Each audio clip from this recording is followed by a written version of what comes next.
Allora, sempre supportati dai nostri esperti dello Spicigelle, stiamo spiegando le modalità con cui si accede alle RSA, le case di riposo.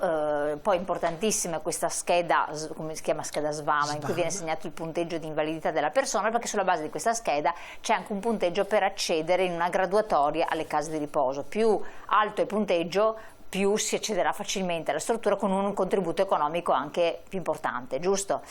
Ma io posso scegliere dove andare, cioè se sono a Treviso devo andare in una casa di riposo che mi viene affibbiata a Treviso, oppure posso andare a Padova se sono di Padova? Come funziona sta cosa?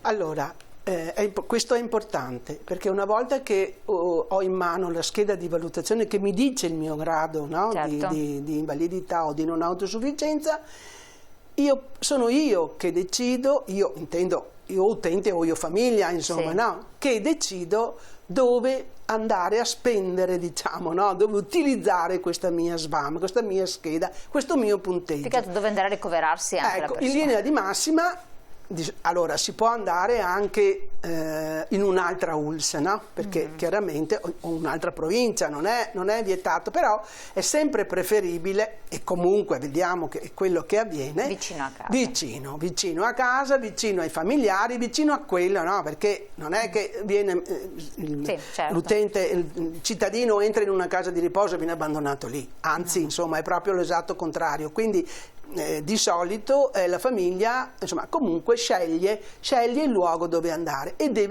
la contatta questa casa di riposo, e lì si va a vedere che graduatoria c'è, perché anche qua certamente il punteggio è importante, è fondamentale per poter entrare. Allora, se noi andiamo a leggere le varie delibere, ma non solo, insomma, ci dicono che io ho superato un punteggio di 60, perché il punteggio va da 60 a 100, superato il punteggio di 60 io posso entrare, io ho il requisito per entrare, ma non è un diritto avere 60 o 65 o 70.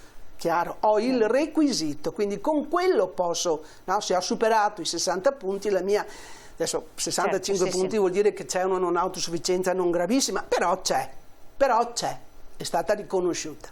Difficile, adesso io così insomma no, è difficile entrare con quel punteggio lì in una casa di riposo, credo in tutto il Veneto, non le conosciamo tutte, ma insomma, chiaramente più elevata è la non autosufficienza, prima entro. Però devo andare a vedere nella casa di riposo che io ho scelto che tipo di graduatoria c'è. Perché quindi, magari nel momento in cui io vado lì in quella casa di riposo non c'è posto, e quindi se anche io ho 90, che è un punteggio... Ma quindi una persona però, se è emergenza, che deve entrare assolutamente, non può stare a casa, può andare anche in un'altra provincia, insomma, dove si libera un posto. Però di solito è preferibile cercare più case, un consiglio molto pragmatico, no? Si può fare la richiesta in più di una casa di riposo. Quindi si può arrivare fino a 5, no? La preferenza in 5 case di riposo, quindi è preferibile informarsi nel proprio territorio cosa c'è intorno a dove abiti o dove abita la famiglia e vedere e mettere in lista in 5 case di riposo. In modo che il primo posto si possa entrare. Ecco. E questo è, ripeto, l'impegnativa di residenzialità è quel contributo di 52 euro al giorno, quindi 1.560 euro che dà la Regione. Perfetto. Se noi teniamo conto che, così capiscono, se noi teniamo conto che, dopo ne parlerà benissimo Ugo, ma se noi teniamo conto che entrare in forma privata, diciamo, dentro a una casa di riposo, che sia pubblica o privata, il costo è di circa 3.000 euro al mese, ok? Potrebbe essere 2008, potrebbe, insomma, capite che avere un contributo di 1.560 euro non è, insomma, è la metà, quindi è importante. Quindi la scelta è su 5 case, la preferenza è su 5 strutture, conviene vedere intorno alla propria... Ecco, quindi questo gli impegnativi è di residenzialità però sono insufficienti, questo è un aspetto, lo possiamo vedere questo perché è fondamentale, proiezione dal 2021 al 2024, un aumento però dei benefici. Sì, certamente, perché la Regione ha dal 2022 in poi ha previsto un aumento di 1000 impegnativi di residenzialità all'anno, per cui se noi vediamo dal 2021 al 2024, vedete, abbiamo anche proprio indicato come una scaletta, è vero, arriviamo intorno nel 2020, adesso nel 2023 siamo a 29.000, ricordiamoci però che ne abbiamo più di 30.000 attualmente noi abbiamo visto il primo dato, no? Nel 2024 arriverà intorno a 30.000, ma comunque sempre su informazioni che arrivano dalla Regione, nel 2024 entreranno l'87% degli ospiti arriveranno a beneficiare di questa impegnativa contro il 75% del 2021, quindi c'è un fattore positivo, però va anche detto che, come abbiamo visto all'inizio, i punti di criticità, la popolazione intanto invecchia. Vediamo il contributo economico, che anche questo è abbastanza rilevante, cioè la quota sanitaria di accesso al servizio residenziale. Sì, questo è un contributo economico che è stato deciso durante il Covid. La Regione ha fatto una precisa delibera e l'ha istituito nel 2020. Questa non è un'impegnativa, ma è una quota accessoria, una quota diversa che la Regione ha stanziato e che continua a stanziare, questo è importante dirlo, quindi è nata nel 2020 ma continua ad esserci, e viene data, è una quota giornaliera di 30 euro che viene data all'utente o alla sua famiglia se si usufruisce del mercato, se l'accesso avviene attraverso il mercato privato. Cosa vuol dire? Vuol dire che io magari non riesco ad avere l'impegnativa di residenzialità, o perché il mio punteggio è basso, o perché non riesco, le liste d'attesa sono lunghe e non riesco ad entrare in quelle 5 che posso aver scelto io. Posso entrare anche in un mercato libero, che vuol dire privatamente, sia nelle strutture pubbliche che in quelle private, ok?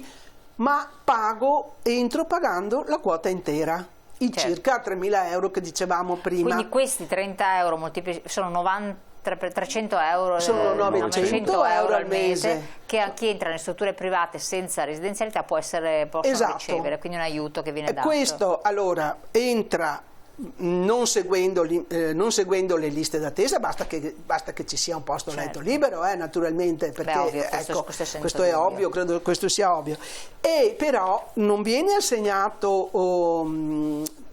tout court, ma la persona, la famiglia deve fare la richiesta di questa quota. Quota che viene assegnata non alla persona stessa ma alla struttura, alla casa di riposo, e quello va ad incidere, ad abbassare quella quota intera, quella quota che io pago privatamente quando entro assolutamente privatamente. Questo può essere un aiuto, naturalmente, no? È un aiuto in una situazione in cui le rate delle case di riposo aumentano, infatti vediamo anche questo. Però attenzione, questa è una cosa, è un contributo, l'impegnativa di residenzialità è un'altra, sono due ragionamenti diversi. Può essere che per una qualche ragione entro utilizzando, quindi a quota intera chiamiamola, no? La quota che si riesce ad ottenere in quella struttura, perché anche le quote, le cosiddette, le quote mensili, diciamo, sono diverse, da struttura a struttura bisogna anche un po' vedere, no? Ecco. Infatti io direi, chiedo alle rette in aumento di vedere la slide perché si capisce appunto i costi che voi avete segnato. Sì, dopo vedremo anche quella. Ecco, quindi questo è importante. È importante sapere che è su richiesta della famiglia, non viene data così a tutti, tant'è che se noi poi vediamo alla fine di questa slide, c'è scritto che in alcuni territori ne hanno utilizzato di più, alcuni di meno. Chi lo sapeva?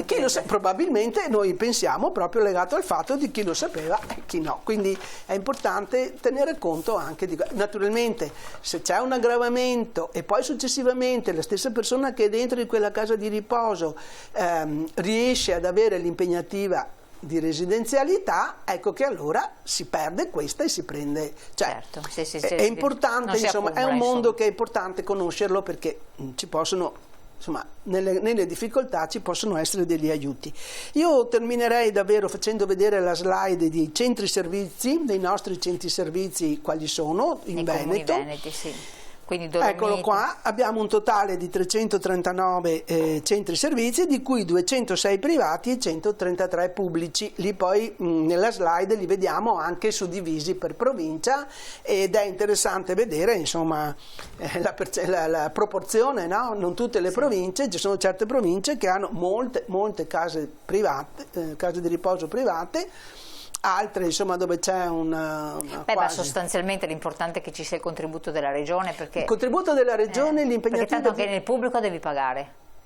Come? Anche nella casa di riposo pubblica bisogna pagare. Se entri privatamente, sì, cioè l'impegnativa di residenzialità, quindi 52 euro al giorno, se hai l'impegnativa, li puoi usare in tutte le case di riposo. Certo. Tutte, anche nelle private, accreditate ovviamente, ma tutte sono accreditate.